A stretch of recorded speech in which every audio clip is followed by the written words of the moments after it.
semasa kamu hidup atas dunia sehingga kamu dihukuman oleh Allah, dicampak masuk ke dalam neraka saqar. Lalu tuan-tuan, penghuni neraka mereka menjawab, kenapa mereka diazab oleh Allah di hari akhirat kelak? Lalu mereka berkata, qalu lam naku minal musallin wa lam naku nut'imul miskin. Penghuni neraka menjawab tuan-tuan, mereka berkata, qalu lam naku minal musallin, kami semasa hidup atas dunia kami tidak pernah menunaikan solat, kami tidak pernah mendirikan sembahyang. Orang yang meninggalkan sembahyang tuan-tuan, orang yang sangat dimurkai oleh Allah, sehingga Allah Ta'ala campak masuk dalam neraka dia. Calon yang pertama yang Allah humam ke neraka, orang-orang yang meninggalkan solat. Qalu lam naku minal musallin, mereka berkata kami semasa hidup atas dunia, ada di antara kami yang Allah panjangkan umur dia sampai 80 tahun, ada sampai 100 tahun, ada sampai 100 tahun lebih, tapi dalam tempoh tersebut kami tidak pernah hadir ke masjid, kami tak pernah hadir ke surau, kami tak pernah mengamalkan rumah Allah, kami tak pernah rokok bersama orang rokok, dan kami tidak pernah meletakkan dahi kami sujud kepada Allah Subhanahu wa taala. Akibat daripada mereka meninggalkan solat tuan-tuan, Allah telah campak masuk dalam neraka. Qalu lam naku minal musallin, mereka berkata kami golongan yang tidak menunaikan solat. Sebab tu tuan-tuan, kalau kita nak jaga diri kita, nak pelihara diri kita, nak pelihara anak-anak isteri kita daripada dimurkai oleh Allah dan dicampak masuk dalam neraka Allah, maka tuan-tuan, yang pertama kita dan seluruh ahli keluarga kita di kalangan orang yang mendirikan solat.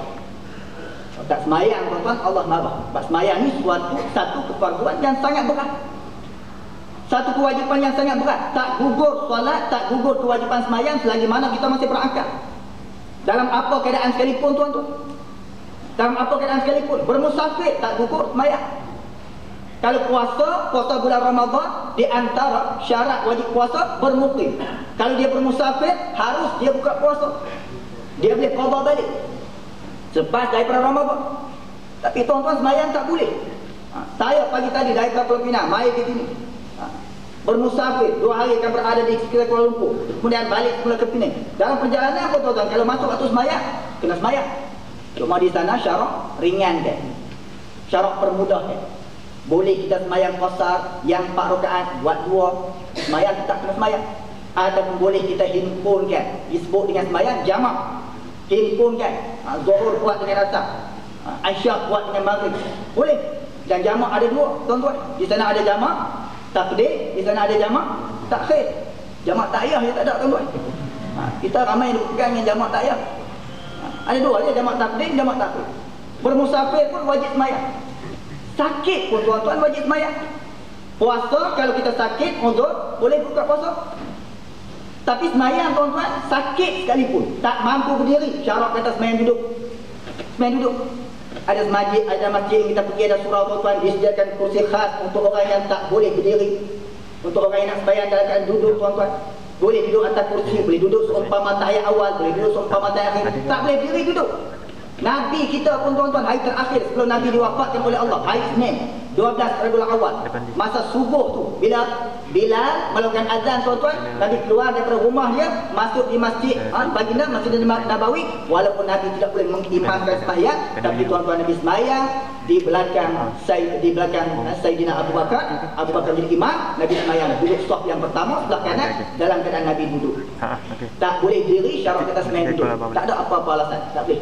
Saya tak boleh diri, tak perlu, tak payah sembahyang, tak ada. Duduk. Tak boleh duduk, syarat kita berbaring. Yang tuan-tuan berbaring pun benar. Berbaring, kepala sebelah sana, kaki ujung di sebelah sana, lambung belah ni, lambung kanan tuan-tuan sebelah bawah, macam kita letak mayat, berbaring.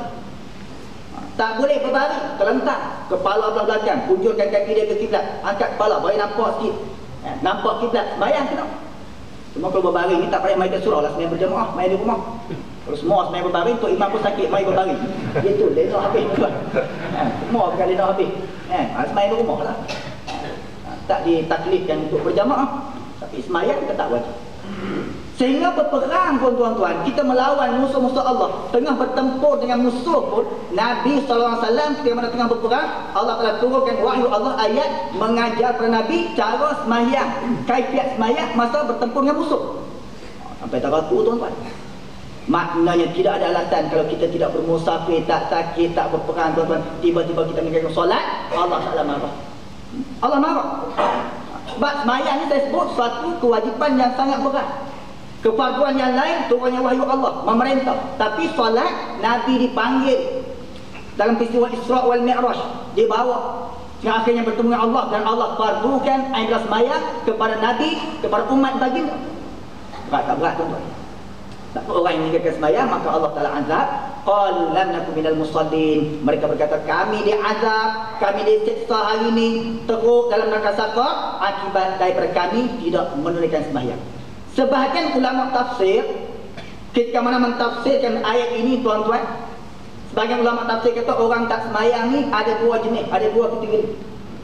Orang yang tak sembahyang, orang yang meninggalkan sembahyang. Jenis yang pertama, ketika yang pertama, tuan-tuan, memang dia tak pernah sembahyang masa hidup tadinya. Tak pernah sembahyang. Dia tak menghiraukan surau, tak menghiraukan masjid dengan azan, orang memanggil dia, Bilal memanggil hayya 'alas solat, mari sembahyang. Dia tak reti, tuan-tuan. Dia tak sembahyang. Walaupun dia mengaku orang Islam. Itu yang pertama. Yang kedua, kata sebagian ulama tafsir, termasuk dalam arti kata tidak sembahyang, orang yang sembahyang tapi sembahyang dia ditolak oleh Allah. Termasuk dalam arti kata orang tak sembahyang ni, orang yang sembahyang, alhamdulillah, dia mai ke masjid, dia datang ke surau, dia mengimarkan rumah Allah, dia sembahyang berjamaah. Tapi ulama kata dia sembahyang dia tak diterima oleh Allah, ditolak oleh Allah. Sebab apa Allah Ta'ala tolak? Kenapa tidak diterima solat dia, sembahyang dia? Kerana dia sembahyang tanpa ilmu. Dia tak belajar. Cakap Penang, dia tak belajar, tuan-tuan. Dia tak mendalami ilmu agama Allah. Walaupun dalam ilmu lain dia hebat, tapi buat ilmu agama Allah, bab fardu ain, tuan-tuan, dia fail. Orang yang sembahyang, orang yang beribadah tanpa ilmu, ibadah mereka, sembahyang mereka tak diterima oleh Allah. Disebut dalam syair, wa kullu man bi ghairi ilmi ya'malu a'maluhu mardudatun la tuqbal. Sesiapa yang beramal tanpa ilmu, amalan dia ditolak, tidak diterima oleh Allah. Sebab syarat sembahyang kita, puasa kita, ibadah kita nak diterima oleh Allah, yang pertama mesti ikhlas, yang kedua mesti menepati dengan syariat yang diajar, yang dibawa oleh Nabi. Nak tepat bagaimana, tuan-tuan? Mesti dengan ilmu. Sebab itu pentingnya majlis ilmu. Sebelum nak beribadah kepada Allah, ilmu penting. Ada orang yang sembahyang, tuan-tuan, kerana ikutan. Ada orang sembahyang kerana semangat. Semangat tengok orang ramai pergi ke masjid nak sembahyang, dia pun tumpang sekali. Hilang semangat, dia pun menjauhkan diri daripada rumah Allah, daripada masjid. Yang ni kita boleh nampak masa bulan Ramadan. Minggu pertama Ramadan, masjid-masjid, surau-surau, pergilah mana-mana masjid pun, tuan-tuan, penuh. Tapi tuan-tuan, minggu-minggu terakhir Ramadan, 10 terakhir Ramadan, habis, lengang habis. Daripada 10 sof penuh sampai ke belakang, tinggal 5 sof, tinggal 3 sof. Nah, jadi tinggal 1 sof je. Tinggal golongan-golongan apa dia, kita sebut kumpulan KRU, kumpulan rambuban dia. Depan tu, 1 sof. Tak ada apa dah, lagi habis dah. Di mana? Mati habis dah. Inna lillahi wa inna ilaihi raji'un. Mati pun. Kerana semangat, kerana ikutan. Sebab tu, tuan-tuan, kena asal dia ilmu. Berapa ramai kita tengok, berapa ramai kita melihat, tuan-tuan, di kalangan masyarakat kita ni yang sembahyang dalam keadaan jahil. Sembahyang dengan jahil. Di Pulau Pinang ni telah berlaku lah, tuan-tuan. Di Pulau Pinang, tahun lepas ke awal, tuan, tak ingat dah. Berlaku 2 buah masjid di 2 buah tempat, tuan-tuan, yang solat Jumaat tak sah, terbatal. Dia, tuan-tuan, main Jumaat ni bukan 5 orang nak sembahyang, bukan 40 orang, penuh masjid sampai keluar.